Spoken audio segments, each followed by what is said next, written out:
assessment asks us to pick the stronger acid of this pair. Looking at the two, they're both alcohol, so it's not the functional group that's different. The difference is in what the functional group is attached to. The best way to see this difference is by looking at the conjugate base. We'll start with this first one and we'll draw the conjugate base for this molecule.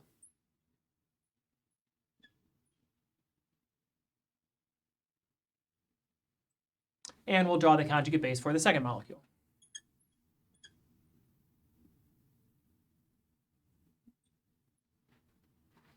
Looking at these two conjugate bases, we can see the difference between these two that's going to allow us to pick the stronger acid. This conjugate base on the left, the negative charge, the lone pairs on oxygen, can be stabilized by resonance with the benzene ring. The conjugate base on the right cannot.